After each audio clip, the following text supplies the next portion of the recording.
somebody naked before. It's not all people who are infected with Ebola who show that bleeding tendencies. It means that we have to share load or else the system will collapse. The real issues, the real talk. I'm not haunted by the fear of failure. I'm always inspired by the challenge of success. The leadership of the country believe in democracy. Development also rides on the back of very strong institutions. Topical issues of corruption and accountability. Moomen tonight from Monday to Friday, 8:15 p.m. to 9:15 p.m. on GBC24.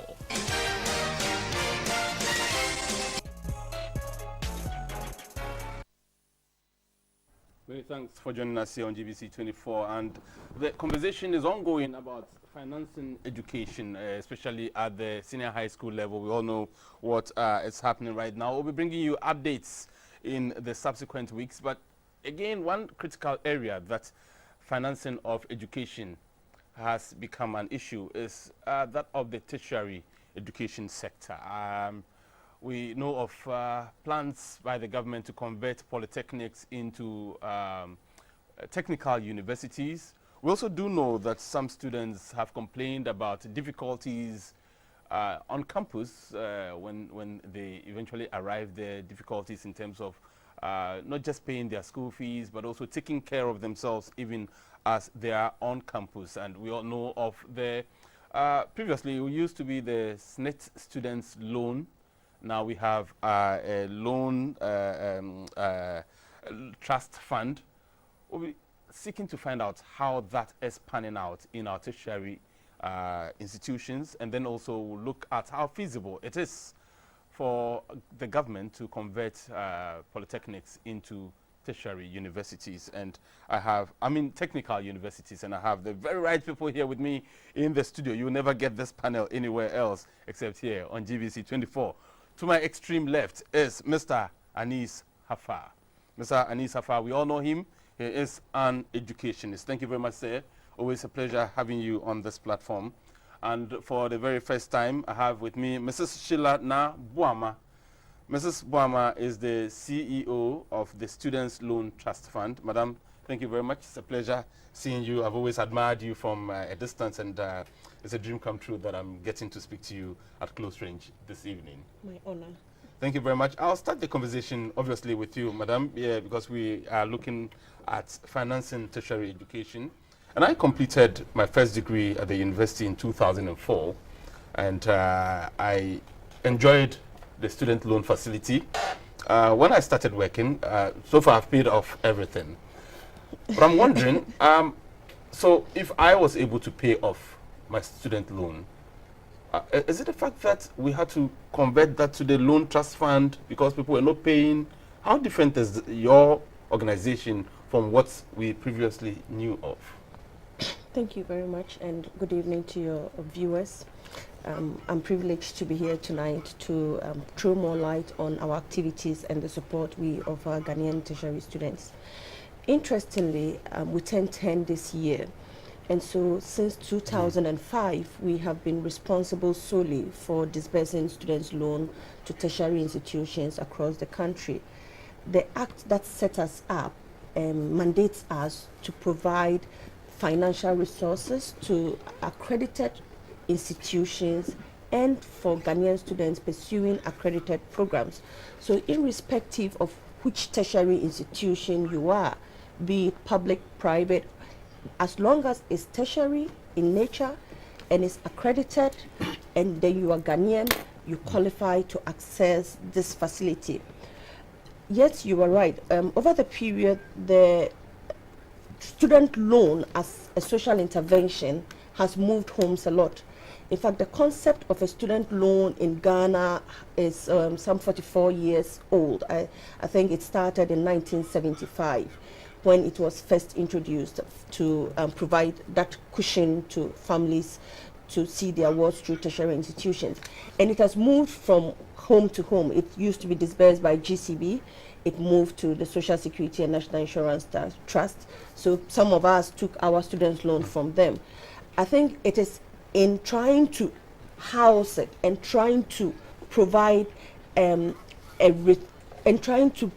institution whose main focus would be administering this facility that led to the establishment of the Student Loan Trust Fund.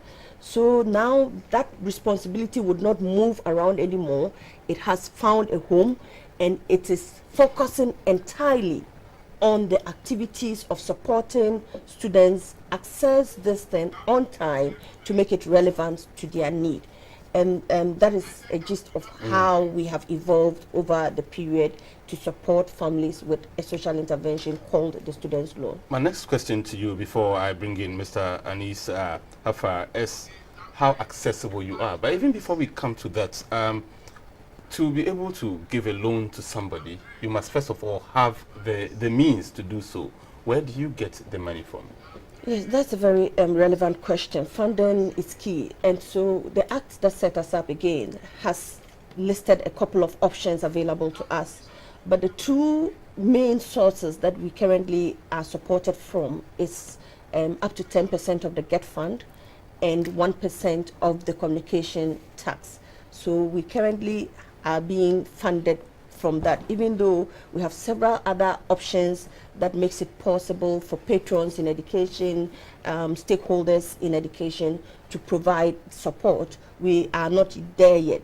We are still engaging with them, and we are hoping that people who have benefited like you can set up a mechanism where you would support other people through the fund, the Student Loan Trust Fund.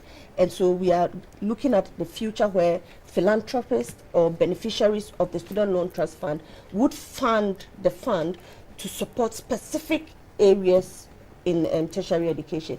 Accessibility is key. The Bible says, for lack of information, the people perish. And so people must know that we exist to be able to benefit from what we have to offer. We currently have 14 zonal offices across the country, and we have offices or a presence in many universities or tertiary institutions across the country.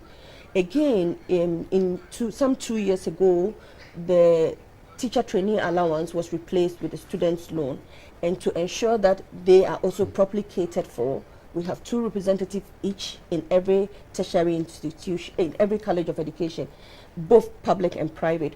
We have currently disbursed to over 44 colleges of education, bearing in mind that 38 of them are public and the rest are private. So in terms of accessibility, we are widely spread across the country, and people can access us either online through an online application, or where your internet infrastructure does not exist, you can still go through a paper application, and our nearest office will process it and you get your money. Again, Madam, when I return to you, I'll still dwell a while longer on the issue of accessibility, because people would have to look for guarantors, and for everyone, I mean, it's not everyone who will be able to get a guarantor, and for these people, what are the plans for them? And they sometimes are the ones who really need the loans. Mr. Anis Hafa, do you think it's important for us as a country, as a people, to continue to dole out money to students whilst they are in school?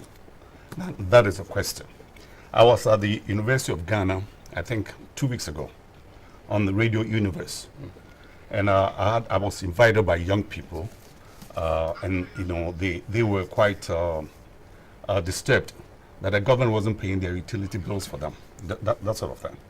And I told them, you guys are lucky, because when I was at university, not only did I pay my utility bills, I have to pay my school fees, I have to pay my books, I have to pay my transport, I have to pay everything. But where was this? That was in the US. I was in California. Really? Okay. And it was in a state university. You know, what the state does is provide instruction for you. How you live becomes your own business. But then the question is this. We need structures where young people can begin to be active besides the academics. Now, that is the issue that we need to discuss here. I don't know anybody who wants to be poor. So that structure itself has to be part of the curriculum. Now, how they did it for me is that classes are done such that you can take full time on Tuesdays and Thursdays only, 16 units, it will be 4 courses, or you can take those 16 units Monday, Wednesday, and Friday.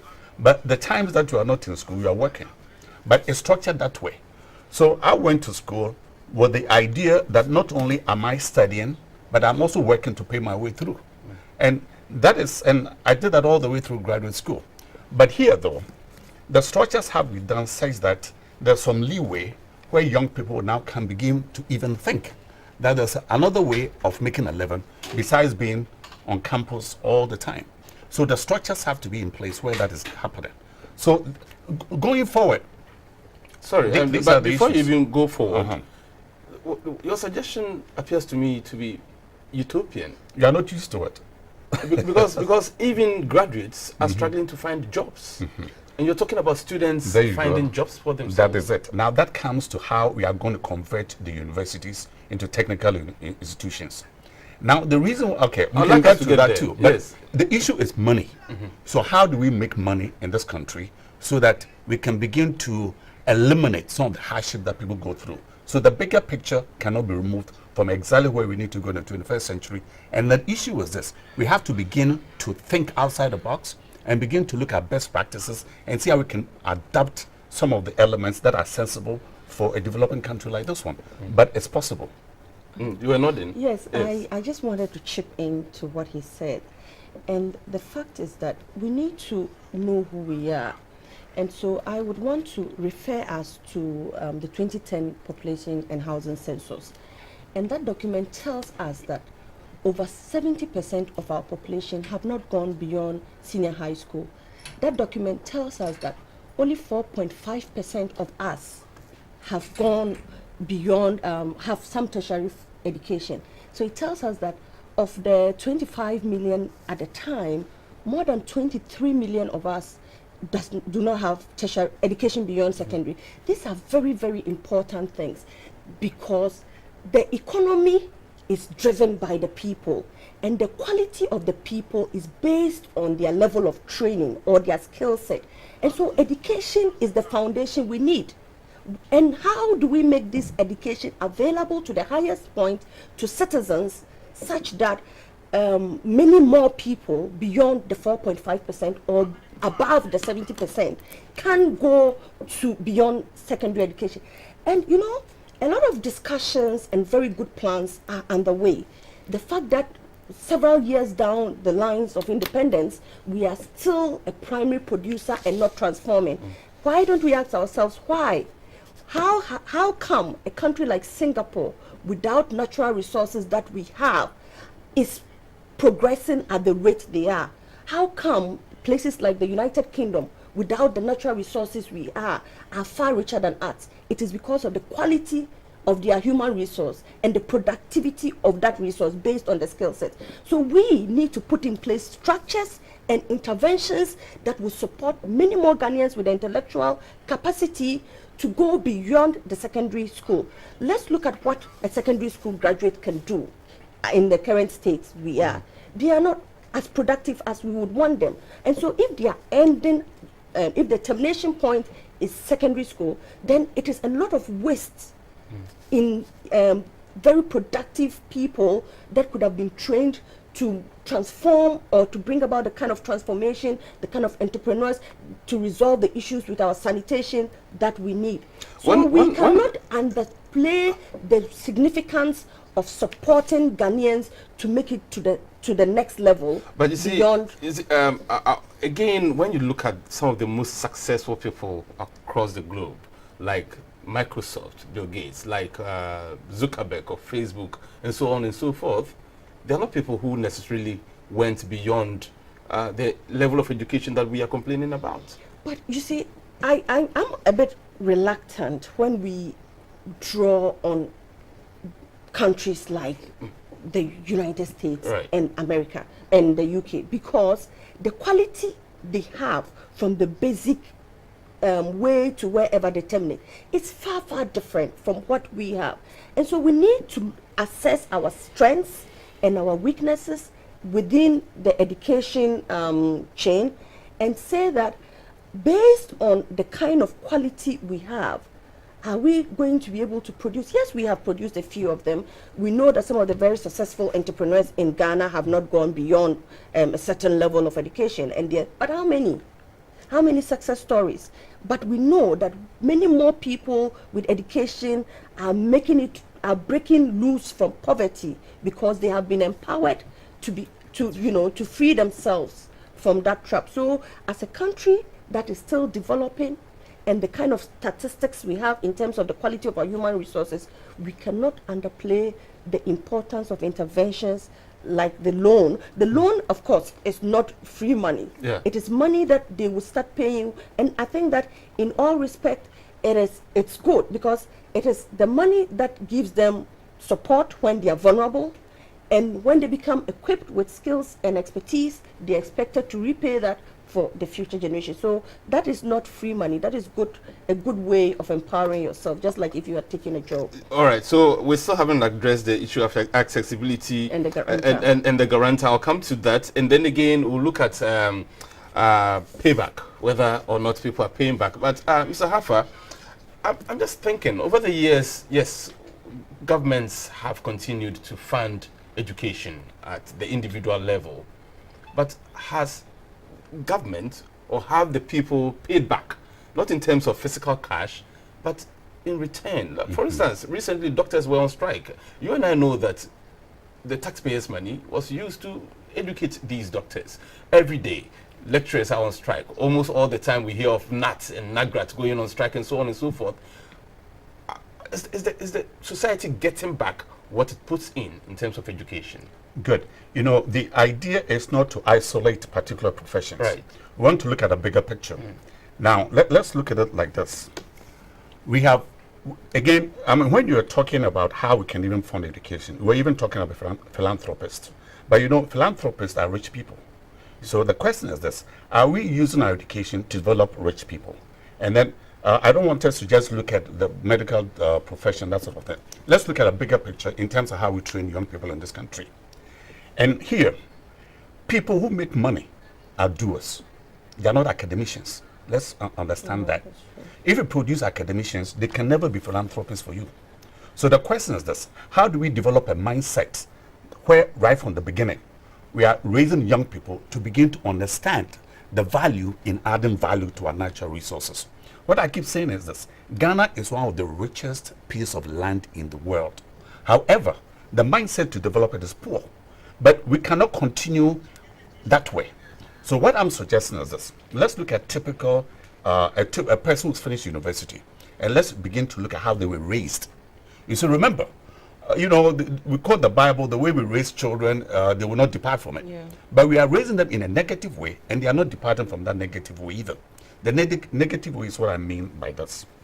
From class 1 to P6, the Ghanaian child is sitting in classrooms.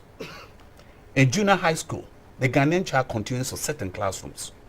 Now, in secondary school, senior secondary school, the Ghanaian child is still sitting. And at 4 years in university, they are still sitting. Now, this human being has been sitting for 16 years. And now you expect them to go and function in the ministry and be productive? What I'm saying is this: we have to begin to understand that we cannot create a caliber of thinking people who are sitters. One of the first things that we have to do in this country is where we begin to understand that we have to begin to bring in science elements right from class 1 so that we can begin to now add value to the natural resources.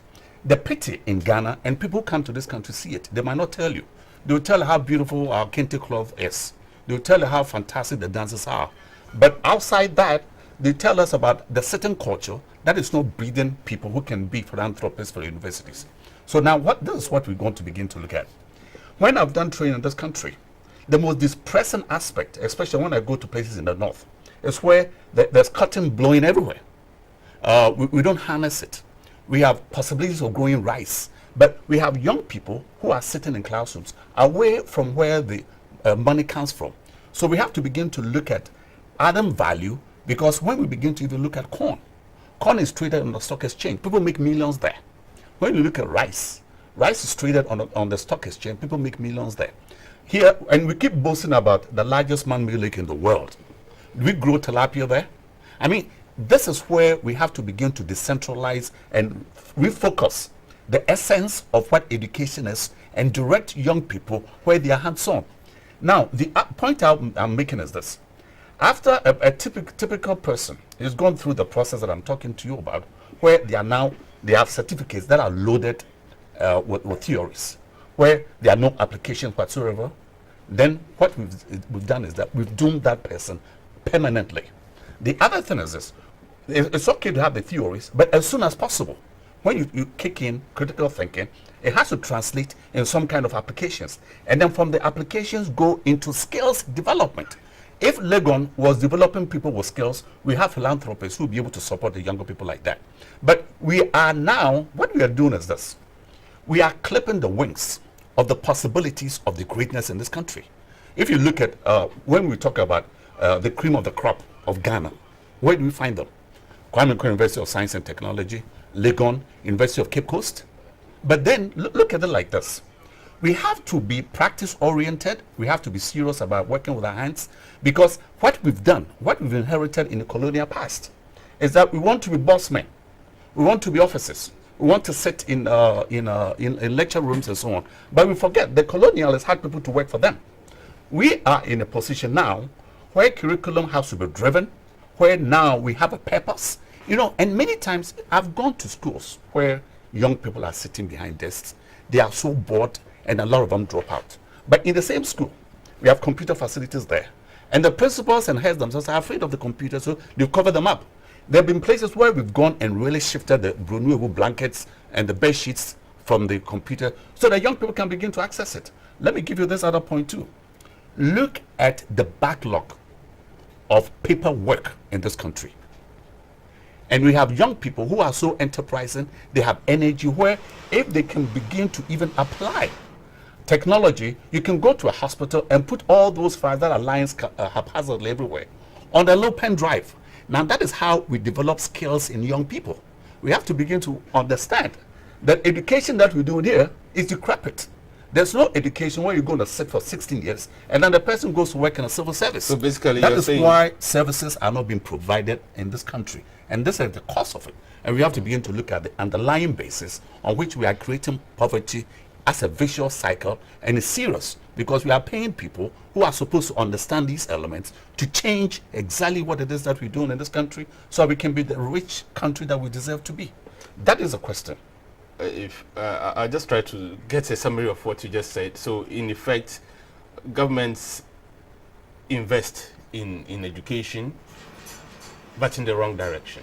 We have to, when we invest in education, we want to begin to look at how it can be meaningful at the end of the day. So there has to be a purpose. The purpose meaning that we are not going to educate people to become poor at the end of it. Sorry, sir, but you are not against governments funding individuals or helping individuals to go through education by way of loans and sometimes even scholarships. We can do the loans, but there are a lot of other things we can do. I mean, I'm not going to be here and say stop loans. I never took loans when I was in school, but that doesn't mean someone else doesn't need it. I'll be a hypocrite if I say that. But what I'm saying is this: there has to be other avenues where we can begin to understand that you don't need a college degree before you become productive. These are the elements that we have to begin to introduce. All right. But let me add the last point too. Imagine someone in high school where it's in a particular district where they can grow tilapia on that river bank where they are situated. Do you see how we can connect economics into a science project that will make this person viable and help him to be rich? Because the other countries that do that, we go to borrow money from Norway. How do they make their money? From fisheries. We're going to borrow money from South Korea. How do they do it? They use their minds, because they don't have the resources that Ghana has, to produce Samsung. These are the bold challenges of the 21st century. These are the innovations that we have to begin to introduce into a system. But I'm telling to policymakers now that this business of sitting behind a desk 24 hours, I'm exaggerating now, over a period of 16 years in a person's life is the worst thing that we can do to a Ghanaian person. And we have to begin to look at that critically and solve those problems. Right, and Ghana will be the rich country that we deserve to be. Right. And then we're going to have philanthropists who can help young people who are not capable of defending themselves or fending themselves to be in a position where they now have loans to go on. Great. But in addition to whatever reaction you may have to what Mr. Hafa has said, I also want us to now talk about accessibility. It's clear that funding education at the individual level, giving them loans, especially what you are doing right now, is almost indispensable. But how accessible is your organization, for instance? Yeah, great. Before we moved, you Yeah. spoke about the issue of the guarantor, Yeah. and so I would want to address the issue of the guarantor. The issue with guarantors, it's in the law, and so we've heard many times where people have said that the provision of a guarantor in itself becomes a barrier to accessing the loan. But we need a certain protection for the facility you are taking. And considering the fact that it's a subsidized loan with very flexible terms of repayment, the only way we can make sure that you remain true to your obligation to the fund is to get you to protect it through the guarantor. So the guarantor requirement is in the Act. But what we have done to make it possible for many more people to access the loan is to open the space for guaranteeing. So when we used to access the loan, the only people who could guarantee for a beneficiary had to be a SNIT contributor. And many people do not have relatives that have any SNIT contributions. So we have opened up the space to include other bodies that can put in structures and guarantee. So currently we have religious bodies capable of putting in structures to guarantee. We have the municipal, the metropolitan and district assemblies capable of guaranteeing for people. We also have corporate organizations that are listed on the Ghana Stock Exchange and capable of guaranteeing for students. And so many of these opportunities have been taken up by beneficiaries across the country, especially the municipal and district assemblies. And in the 7 out of the 10 districts we have assemblies that have put in place structures and are guaranteeing for different people. We also have about 15 Christian organizations that have put in structures to guarantee for members. And we have 2 very big Muslim organizations that are guaranteeing for Muslim students across the country. The relationship we go into them is such that we would together ensure that the people who have benefited repay the loan when they are due. And so these opportunities are reducing that barrier that the guarantor issue used to pose. But just to add a little to the frustration he has, you know, as every Ghanaian, we recognize some of these things and we can be very passionate about them sometimes. But I also feel that a lot of progress is being made. You know, when progress is happening, it's gradual, and so we don't see it. I just yesterday was reflecting on when I was in secondary school. It wasn't too long ago, but I remember at the time I went to a school that didn't have electricity, it didn't have water, we were located in the forest, and that's just some 20 years ago or a little over 25 years ago.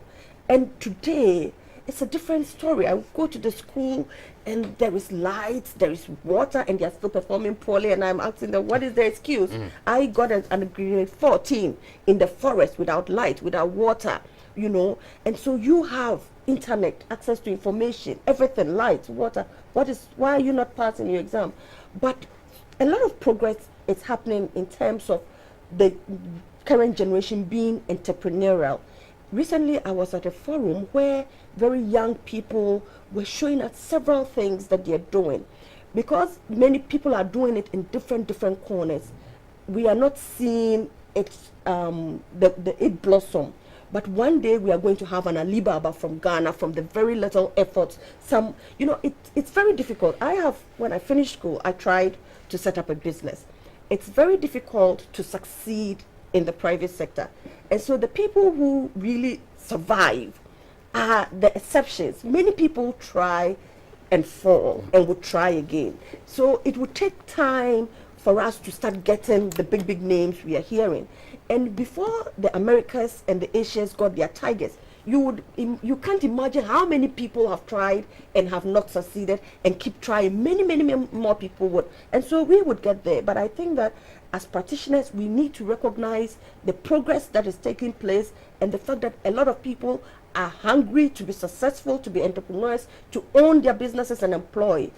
Unlike other past generations, where, of course, what he said was very true, where people finish school and pack their CVs and look for white-collar jobs. Now there are people who would not even take a white-collar job because they feel that they have what it takes to conquer the world. And so let's recognize the frustration, but also let's recognize the progress to spare the people that are doing it on. I'll still remain with you and take you a step back to the accessibility aspects of this conversation. When the debate on whether or not to take away subsidies on fuel products came up, one of the arguments was that, look, when subsidies remain, what happens is that those who are rich are the ones who benefit from the subsidies, yet the poor, the very, very poor, do not benefit from it. Now, taking the same argument to student loan and the fact that you have given us all these names and organizations that can guarantee for people, I have a feeling that these are still elitist organizations that one has to have connections. You have to know somebody who knows somebody who has a foot in some organization before you can have access to, say, a corporate organization, to, you mentioned MMDCEs. Not everyone will have access to these organizations, will they? Okay, so before all these options were added on, there was only one choice. You either find a SNIT contributor or you can get access. What this has done is, in addition, if you have a SNIT guarantor, that is fine. If you don't, you belong to religious organizations, be it Christian or Muslim. That is an option. If you don't belong to any religious organization, of course you belong to a district. So the districts can put in place structures. So what, in fact, the corporate organizations currently, we don't have any corporate organization that has put in place structures to guarantee for the students. But we have a lot of districts, because of the significance of education, especially as you go higher, to the people from the districts. And many of them struggle to find SNIT guarantors. So the districts will stand in their stead and provide that comfort to enable them pursue higher education, many a times putting in place structures to get them to come back and work in the districts to help or move the district forward. So I believe that the various options are good enough to make you find one option or the other to fit in. Ms. Alpha, yes, sir. You agree that student loan, for instance, the way it is currently, well, I agree that the more windows have been opened, so more people are getting in. But are there things that we can do to get down to the really very poor ones who, for instance, there might be somebody in a family who is the first person to go beyond senior high school, and therefore the very first person to break through. And if he doesn't have access to all these, he'll be left out.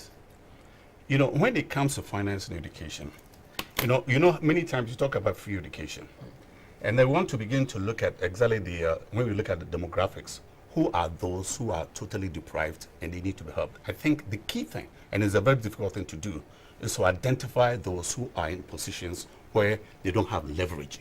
That would be a very difficult thing to do, but that has to be identified in some way, you know, so that when we talk about education and we talk about free, we want to begin to look at those who really deserve it, because there are those who do.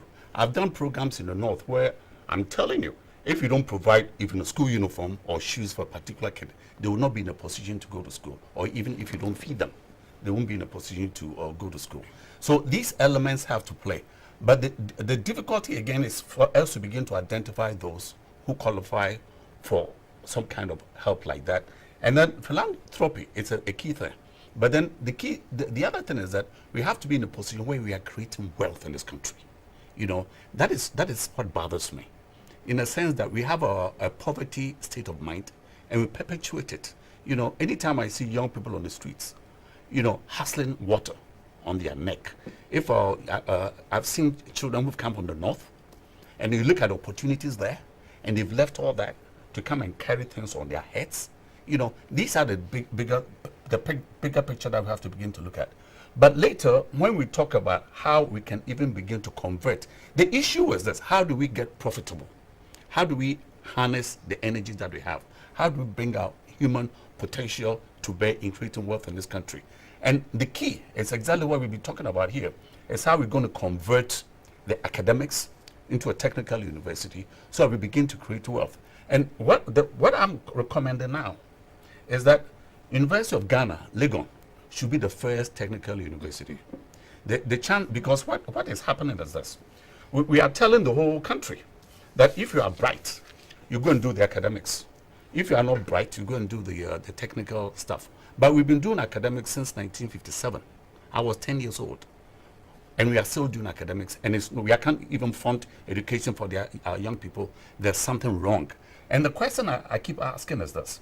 I remember I was Legon some time ago, and to use the bathroom, I mean, I couldn't use it. You had to come out because there wasn't even water to flush it. But then when you go out in the walkway, there's a pipe that is broken, and the water is gushing everywhere.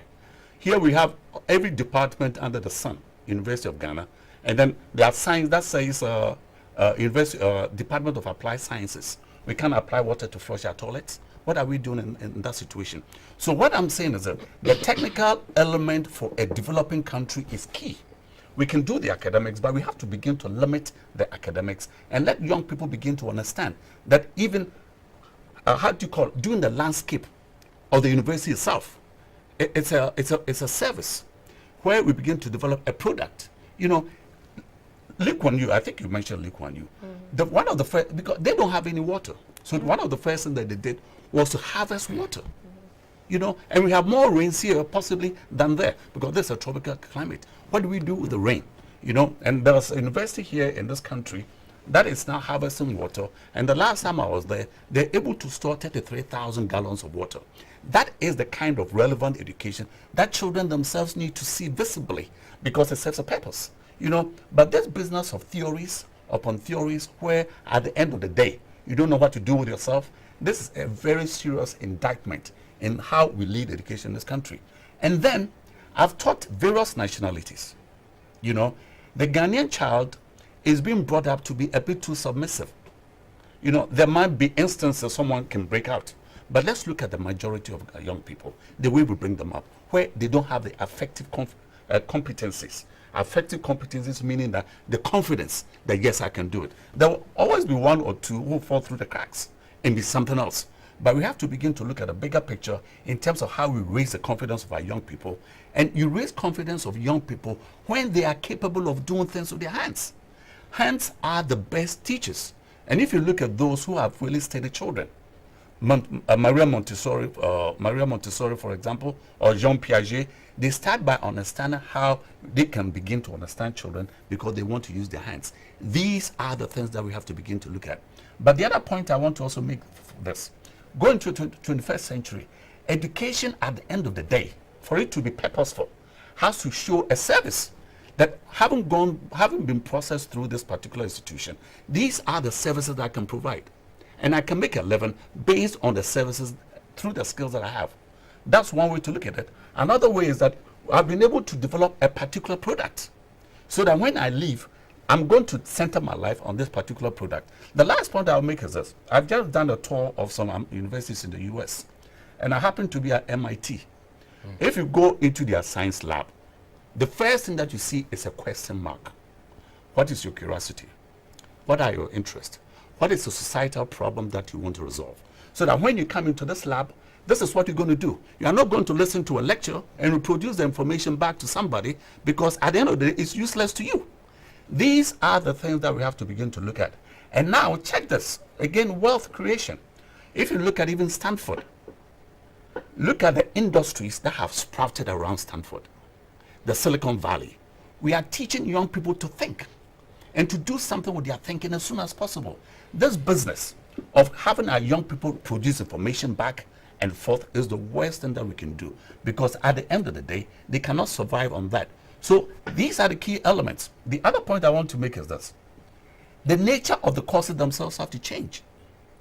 Why study English in isolation, psychology in isolation, geology in isolation? The time has come where we have to now look at the purpose for which a person is there and begin to connect these things together so that there's a convergence of the separate subjects into something that is commonplace that you can use. And I call that, instead of courseology, which is where You take a haphazard course this way, you take another course that way in a disjointed manner. We want to begin to look at the purpose. What are you getting your engineering degree for? Is it to rain? Is it to harvest rain? Is it to be in a position where you can add value to something that is different, where you are not studying engineering, but you are studying maintenance? Maintenance is more of an important subject in a developing country than engineering itself, because look around us. Look, when I was at Harvard the last time, you wake up in the morning because there are maintenance people at work. Some of them will climb as far as 30 stories, and you see them cleaning windows. It's all part and parcel of how they are being raised. If you look at those who are even doing the landscaping, all across the country, we have people who are doing things. That is what is missing in this culture. So that we remove our academic robes and put on work clothes, and we can change the culture of this country from a poor country into a rich one. We don't become rich by talking, by doing things. There's no need for us to convert polytechnics into technical universities. Is that the argument? Very briefly, before I get back to there's the need. There's a need to do it, but then let's look at it that way. We are not going to convert the polytechnics into universities and have people lecturing there. We have to begin to train people who themselves are capable of carrying that load. And I keep saying this. It has to start also with the Legon.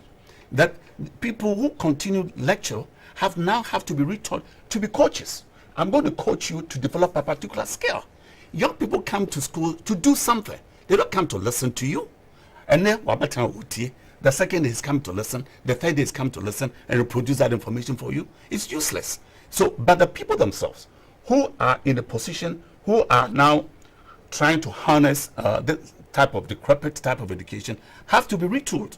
I'll give you one last example. In 1972, I was in an American university where we were using mainstay computers. It was one of the most difficult things to do.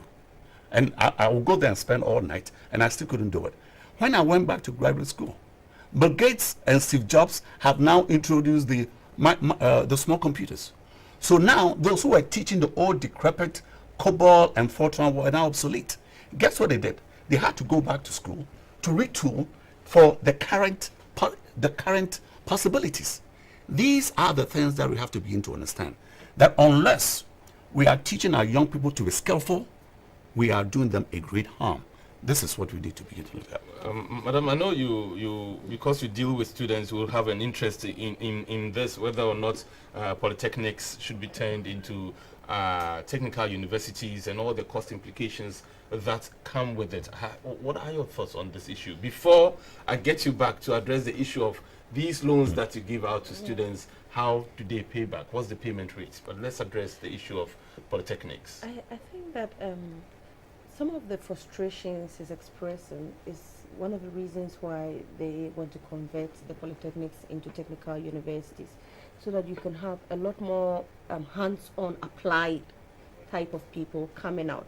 But I still don't believe that our educational system is that bad. Because when you take Ghanaians trained here, including myself, I did my first degree at the University of Ghana, and I did my second degree in the UK, and I have done several other courses in several parts of the world.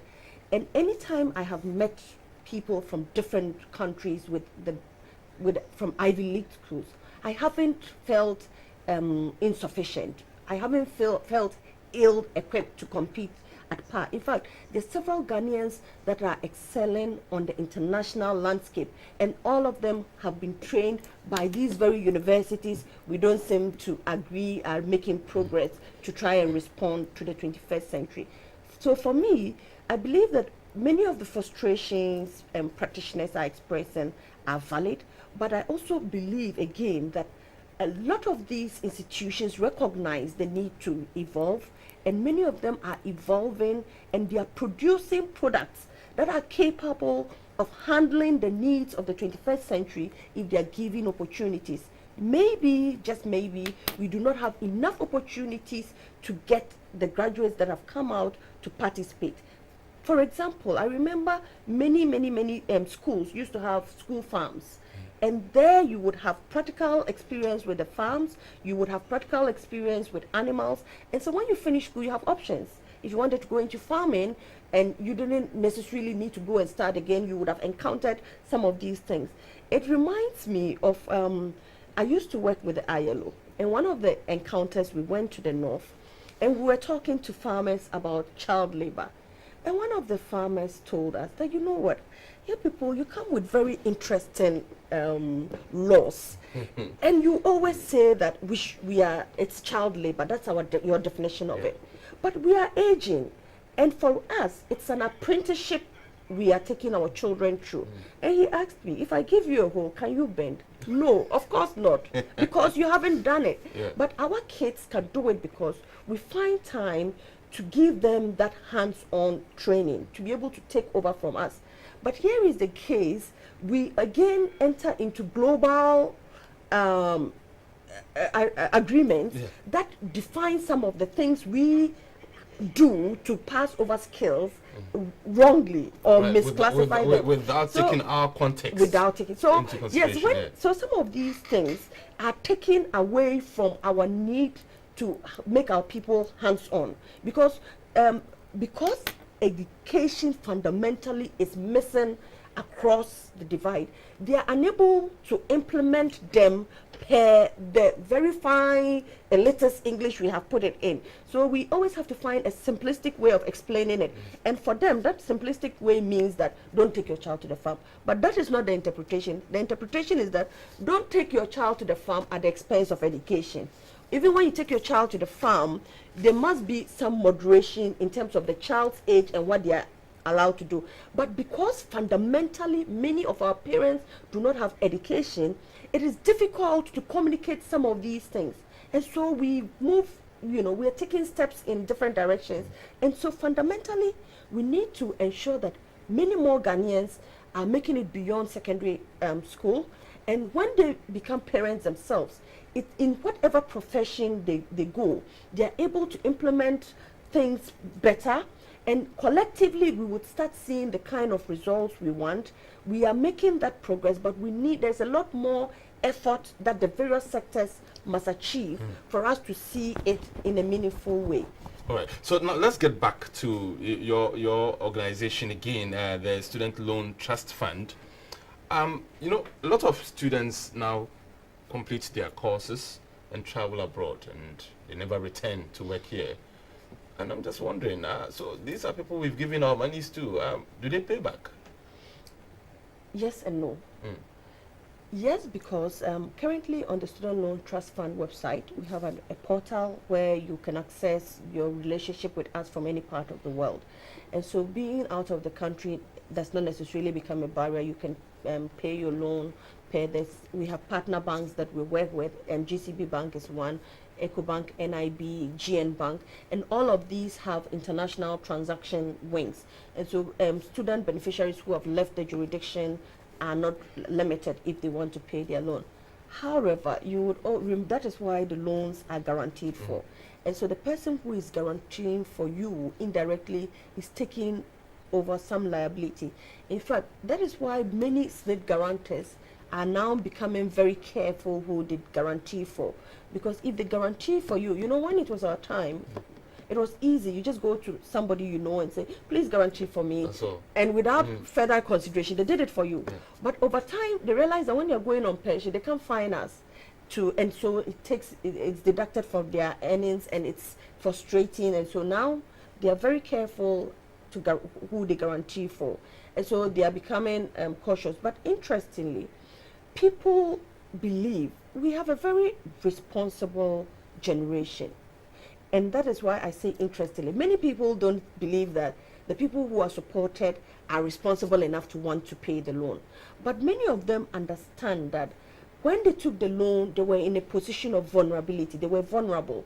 Many of them understand the empowerment education has given them and the opportunities higher education has availed to them. So when they start working, even if they are not working, they are attempting to repay their loan. We're getting very good responses from them, and we're putting in a lot of effort through various platform engagement to make available the options of repayment to them so that they can make use of the opportunities and the convenience that is built into repaying their loans. and repay the loan. But again, the board is very, very, very firm on repayment. And so where you have not taken advantage of the various opportunities available to you, there are also very harsh sanctions that we are implementing. For example, if you go to the Student Loan Trust Fund website right now, you would have a list of defaulters displayed.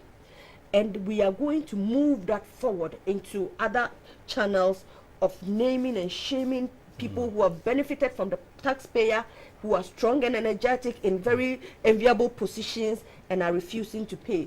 We are also looking at a position where we are taking it further, just like you are going to demand a national service certificate. People who are seeking any entry point would be showing their student loan repayment clearance form before they are given. For instance, if you want to be an assembly member, if you want to be an MP, if you want to be any government appointee, some of the documents you should be filing is your loan repayment status, for us to know if you are not a responsible citizen enough to want to repay a subsidized intervention. Why do we have to trust you with a position of responsibility? So moving forward, there are several other channels we are going to implement to make it more difficult for the irresponsible few to get away with this kind of protection. Mr. Hafa, we are almost out of time, so this is what we will do. When you make the time, I would like to have a conversation around, because you have raised the issue of technical education as well, and I know that the concept of the JSS was to give some technical education so that even if their education was to truncate at that point, they would still have been equipped with some form of skills with which they can either seek employment or even employ themselves. But unfortunately, we've run out of time, so I'd like to take your thoughts on this students' loan issue. How do you think we can get more people to repay the loans without necessarily putting so much stress on their guarantors after they have gone on retirement? You know, Sheila is talking from experience. Yeah. I've never had a student loan before. So I find it very difficult But you deal with students all the time. Yeah, I deal with students all the time. But again, it's what we do after school. That's very important. If there are some people who are not paying their school fees, I mean, you are in a very lucrative position. And I'm glad for you. If there are others who have not been able to make ends meet, it's very difficult for them to pay their school fees and that sort of thing. But at the end of the day, a person has to be in a position where they can begin to add value for the education system itself, so that we add value to the money that we use to pay our school fees. You're surprised. I mean, I was looking at some statistics the last time. And 200,000 graduates are unemployed. And this year, according to the paper, we're going to add another 70,000 to it. So we're looking at 270,000 people who are unemployed right now. How on earth are they going to pay loans? But the key thing, though, is that we have to be able to make money. We have to be able to create wealth in this country where young people feel empowered, you know, so that even at the end of the loan, there's something that they can begin to use for it. And then we want to also begin to look at how other countries even finance the education. And then the element of philanthropy is very important. But to be a philanthropist, you have to be in a position where you can be able to do it. We don't have that in this country, you know. So again, we come back to how we add value to the young people who are sweating to get some education out of the country. And we have to begin to understand that we can add value only by adding to the inputs that are naturally endowed to this country.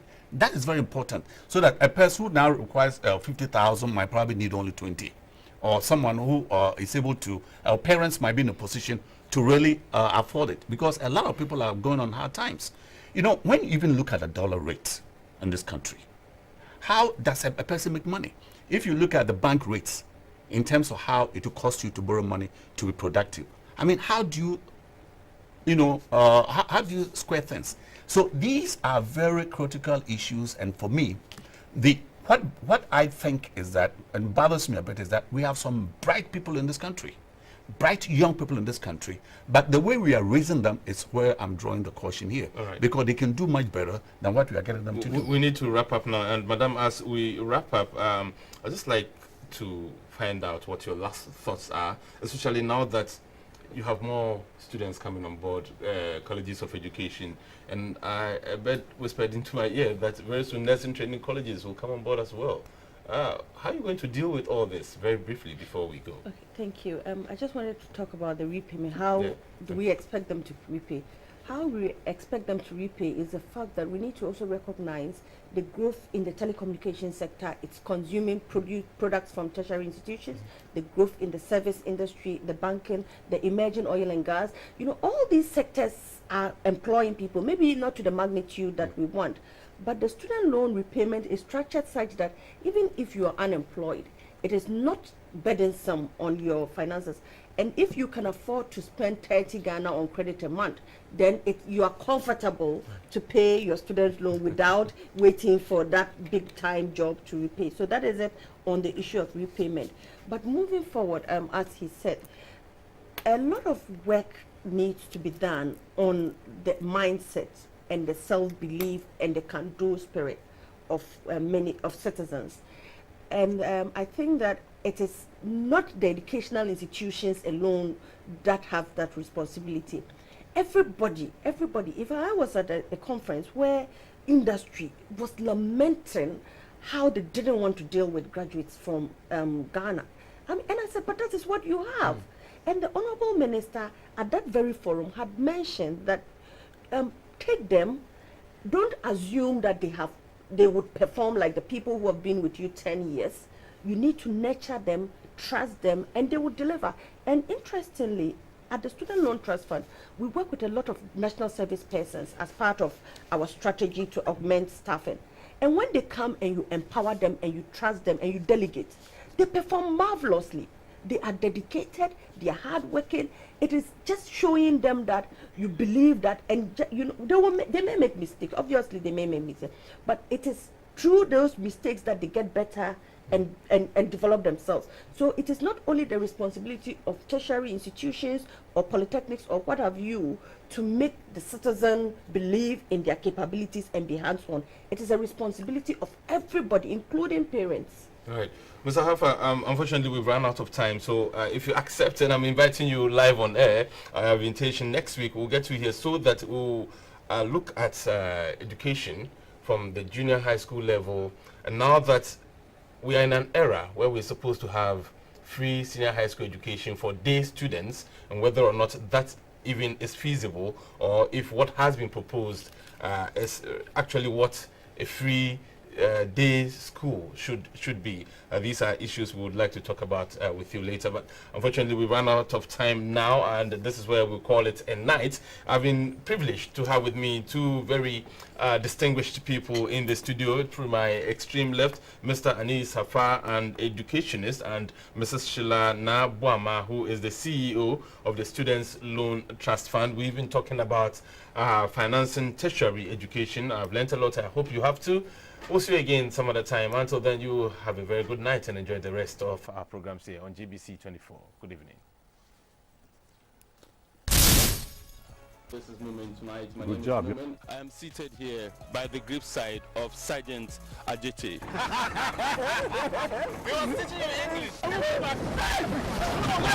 We bring you the real stories. Everybody in Ghana about the age of 18 has seen somebody naked before. It's not all people who are infected with Ebola who show that bleeding tendencies. It means that we have to shell load or else the system will collapse. The real issues, the real talk. I'm not haunted by the fear of failure. I'm always inspired by the challenge of success. The leadership of the country believe in democracy. Development also rises on the back of very strong institutions. Topical issues of corruption and accountability. Moomen tonight from Monday to Friday, 8:15 p.m. to 9:15 p.m. on GBC24.